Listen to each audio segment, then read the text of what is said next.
crois qu'après avoir vu ça, on peut mourir tranquille. Bonjour à toutes et à tous et bienvenue dans ce podcast pour débriefer la saison 2022-2023 de ski alpin. Ça s'est fini il y a une semaine du côté des finales à Soldeu. Une saison marquée évidemment par les règnes de Mikaela Shiffrin et Marco Odermatt. Chacun de leur côté, ils ont matraqué la discipline et la concurrence. Franchement, ils étaient au-dessus du lot. On va revenir évidemment sur les grands moments, sur les faits marquants, sur les bonnes surprises, sur les déceptions, les Français bien évidemment, et qu'attendre un petit peu de l'année prochaine. Voilà, on va revenir amplement là-dessus.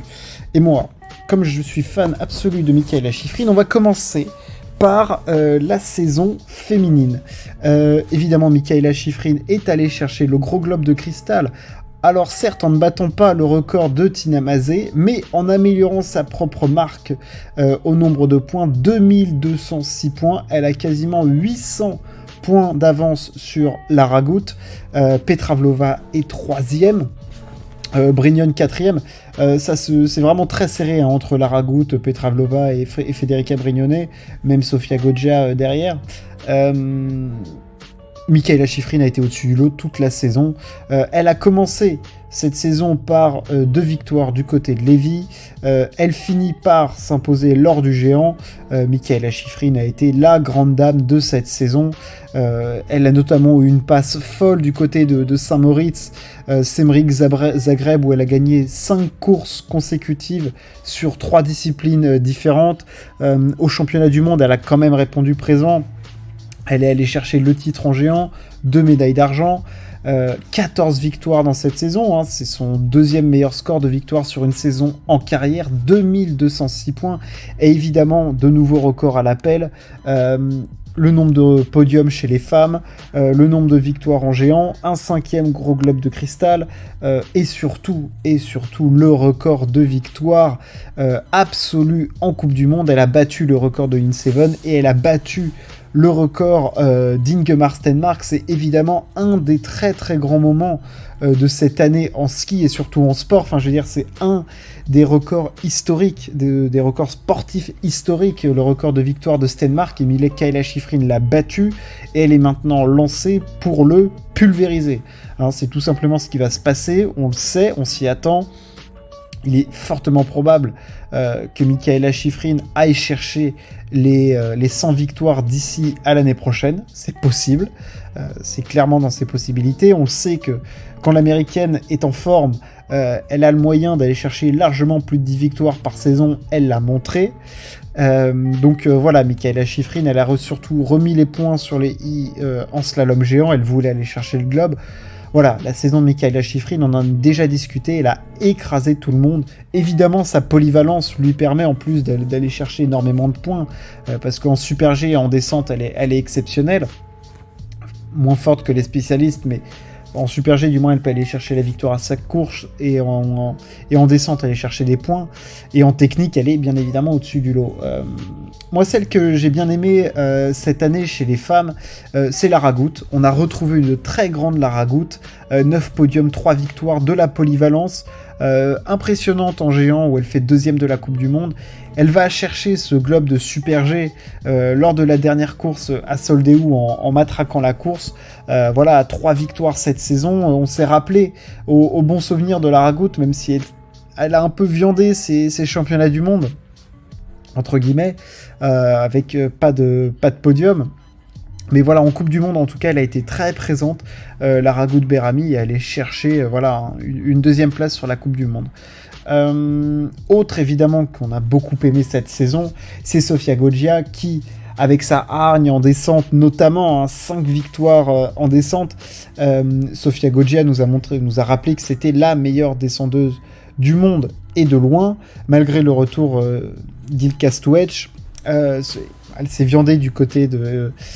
comment ça s'appelle les championnats du monde de côté de Meribel. Mais Sofia Goggia est la descendeuse la plus casse-cou du plateau, clairement. Elle a un pet au casque, elle y va avec la main pétée. Quoi qu'il se passe, de toute façon, elle y va à la ragoute. Enfin, Sofia Goggia, pardon. Elle est complètement barrée. Donc voilà, ça a été impressionnant de la voir, l'engagement qu'elle met dans chaque courbe, dans les prises de vitesse, dans les prises d'angle et tout. Enfin, voilà, elle est complètement folle. Federica Brignone, évidemment aussi, 7 podiums cette saison, elle est allée chercher un titre de championne du monde. Enfin, je veux dire, voilà, elle est impressionnante, Fede Brignone. Quand elle se met en route, franchement, c'est une immense skieuse et elle fait plaisir à voir. Il y a un autre cas que j'aimerais aborder, que je mettrais presque au rang des déceptions, c'est le cas de Petra Vlhova. Petra Vlhova, elle a traversé cette saison un petit peu comme un fantôme. Alors c'est très dur à dire, hein, parce qu'elle a mis des standards extrêmement hauts, Petra Vlhova. Évidemment, on se souvient que quand elle est allée chercher toutes ses victoires en slalom l'année dernière, le titre de championne olympique, le gros globe de cristal en 2021. Je veux dire, voilà, on connaît Petra Vlhova, elle a mis des énormes standards, elle a ses 28 victoires en Coupe du Monde, mais cette saison, franchement, je l'ai trouvée en dedans, manque de motivation, manque d'engagement de la part de Petra Vlhova. Elle était un petit peu moins bien en slalom géant, en slalom, elle gagne 2 courses, mais on la trouve un petit peu quand même derrière une Wendy Holdener ou une Mikaela Shiffrin, alors qu'elle était plus dans le niveau de Shiffrin ces dernières années. Donc, je veux dire, voilà, je l'ai trouvé un petit peu en dedans. En plus, elle a fait des mauvais championnats du monde pour elle. 7ème du géant, 5ème du slalom. Clairement, c'est une régression. Voilà, je l'ai trouvé un petit peu en dedans, à voir si l'année prochaine elle va réussir. Alors elle finit bien à Soldeu, elle a été vraiment très impressionnante. Donc moi je pense que allez, c'est une saison en retrait pour elle. Voilà, c'est quand même 9 podiums, mais voilà, elle était derrière, elle était un peu derrière, et on va en attendre plus de Petra Vlhova, clairement. Alors c'est aller chercher Shiffrin, c'est très compliqué, parce que sur la polyvalence, Shiffrin elle est intouchable. Mais voilà, on attend de Petra Vlhova quand même d'autres choses que ce qu'elle a montré cette saison, mais sur une saison moyenne moins de Petra Vlhova, elle est quand même 3ème mondiale, donc ça montre bien que c'est quand même une immense athlète. On va parler des Françaises, bien évidemment. Tessa Worley qui prend sa retraite, elle nous a fait vibrer du côté de Méribel. Alors, pas de podium pour Tessa cette saison, mais quand même des gros points en géant, où elle fait 8ème mondiale. Que dire de Tessa, elle était là, Méribel, elle était à 3 portes d'aller chercher un podium, clairement, voire mieux. Mais on est obligé de rendre hommage à Tessa. Son palmarès est plus qu'éloquent. 2 titres de championne du monde de géant, 2 globes de cristal de géant.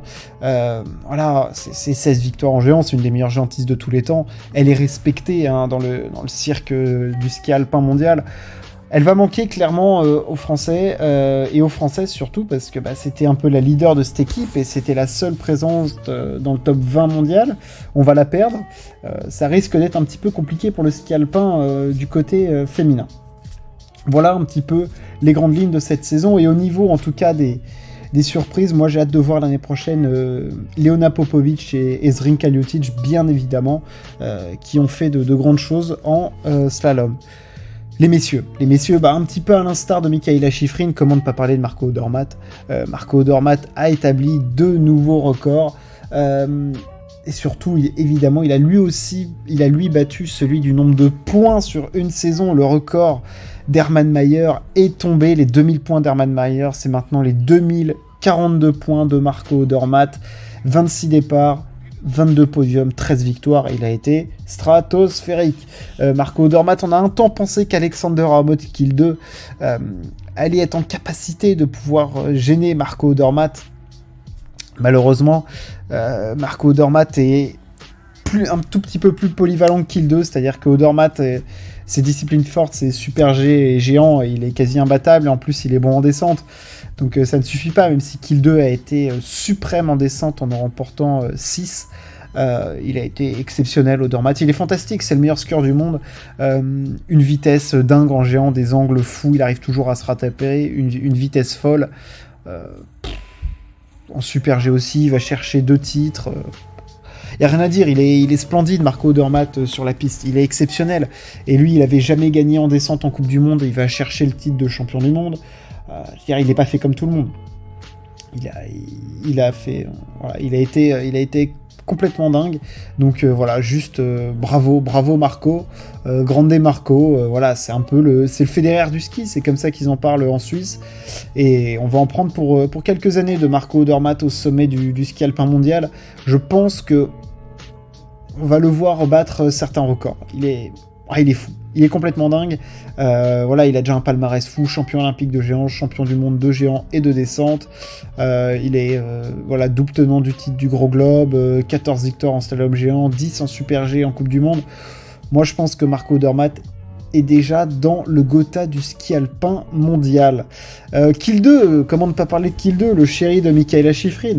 8 victoires cette saison, c'est une excellente saison pour Alexander Amott Kiel 2. Enfin, je veux dire... Comment dire autrement, 8 victoires, 6 en descente, 2 en super G. Il a été suprême en descente, extrêmement puissant. C'est la deuxième fois de suite qu'il remporte le globe de descente. C'est aussi la deuxième fois de suite qu'il fait deuxième du classement mondial. Pour lui, la seule clé de toute façon pour aller essayer de chercher Odermatt, c'est de gagner plus de points en géant, s'il en a les capacités. Parce que Odermatt lui prend trop de points en descente. Et bon, après, c'est vrai qu'Odermatt a été exceptionnel cette saison et que Kiel 2 a un petit peu souffert du fait qu'Odermatt soit aussi fort en Super G, aussi, c'est vrai. Mais voilà, Kiel 2, il a joué sa partition jusqu'au bout. 8 victoires, 13 podiums, bon, bah, c'est une excellente saison. C'est une excellente saison pour lui. En vitesse, il a été en vitesse pure, en descente, il a été fantastique. Le troisième, cette saison, c'est Henrik Kristoffersen. On a retrouvé du très très bon Henrik Kristoffersen cette saison. 2 victoires en slalom du côté de Garmisch et du côté de Wengen, mais surtout pour lui, la consécration ultime. Il a enfin ce titre de champion du monde de slalom. Ça y est, en effectuant une folle remontée.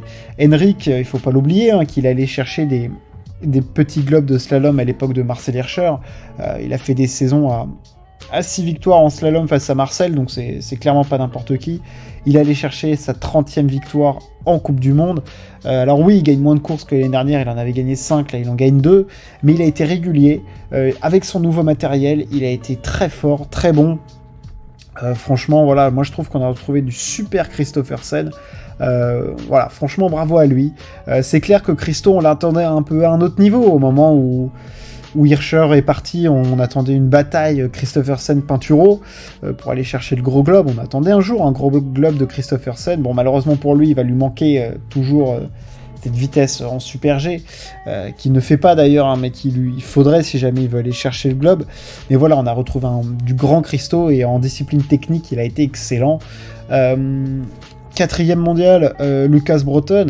Lucas Broughton, qui était un petit peu embêté par des soucis de blessures cette saison et de maladies, il est allé chercher son premier globe en carrière, hein, le petit globe de slalom, donc sa saison elle est forcément réussie. 3 victoires pour lui. Voilà, il progresse encore. C'est un skieur qui change, qui dynamite un peu le peloton du ski. Voilà, il a été bon, franchement. Il a bien progressé, je le trouve plus posé, très technique. Voilà, il s'est un peu viandé sur sa manche lors des championnats du monde, sur sa deuxième manche de slalom, alors qu'il aurait pu espérer beaucoup plus. Mais voilà, il amène quelque chose au ski alpin, sa fougue, son énergie, voilà, sa façon d'être. Moi, c'est un skieur que j'aime beaucoup, je le trouve extrêmement intéressant. Voilà, j'en attends énormément. Un peu comme Atle McGrath, où j'ai été un petit peu déçu de la saison du jeune Norvégien. Ensuite, moi, il y en a un que je veux féliciter, parce qu'il m'a impressionné. C'est Marco Schwarz. Marco Schwarz, on a oublié un peu qui il était. Celui qui a évidemment gagné Il a été champion du monde de combiné, il a eu un globe de slalom et tout, mais là, il m'a épaté en fin de saison par pas sa versatilité, mais sa palette large, le fait qu'il soit hyper polyvalent, voilà, par sa polyvalence, surtout ça. Au championnat du monde, il a été... C'est même pas stratosphérique, enfin je veux dire, il méritait mieux que juste une médaille d'argent, une médaille de bronze. Il fait 4e de la descente, 6e du slalom, 3e du géant, 2e du combiné, 6e du super G, enfin je veux dire, il a été top 6 de tout. Et à la fin de saison, il était en pleine bourre, il pouvait aller chercher des victoires en descente, il était stratosphérique, Marco Schwarz. Il était dingue, il était complètement fou. Il finit la saison 7e mondiale. J'espère que ça va lui donner des ailes pour l'année prochaine, là, parce que... Alors, il ne pourra pas courir toutes les courses dans toutes les disciplines, mais... Je veux dire, Marco Schwarz, s'il garde le momentum de cette fin d'année et qu'il commence un peu à le répercuter en géant où il a vraiment progressé, il garde son niveau en slalom, il va chercher des points en super G en descente, Alors là, je m'enflamme peut-être un peu en disant que ça peut être un challenger, mais on peut le voir encore plus haut que 7ème mondial, Marco Schwartz. Enfin, moi, il m'a impressionné vraiment en fin de saison. Il m'a scié. Skieur hyper élégant, hyper technique. Ouais, non, Marco Schwartz a été vraiment très fort. Pinturo, c'est une saison de renouveau pour Alexis Pinturo. C'était la fin du slalom pour lui cette saison. Il a dit qu'il se concentrerait vers les disciplines techniques, et moi, je trouve que c'est un bon choix parce qu'il a vraiment du potentiel de ce côté-là. Et j'espère pour lui que ça a porté ses fruits. Voilà, moi c'est vraiment un athlète que je respecte énormément, que j'adore. Et j'espère qu'il va faire mal l'année prochaine. Voilà, grosso merdo, pour cette saison de ski. Je suis revenu sur un petit peu ce que je voulais. J'espère que ça vous a plu. N'hésitez pas à partager et à vous abonner. On se retrouve très très vite. Ciao, à plus.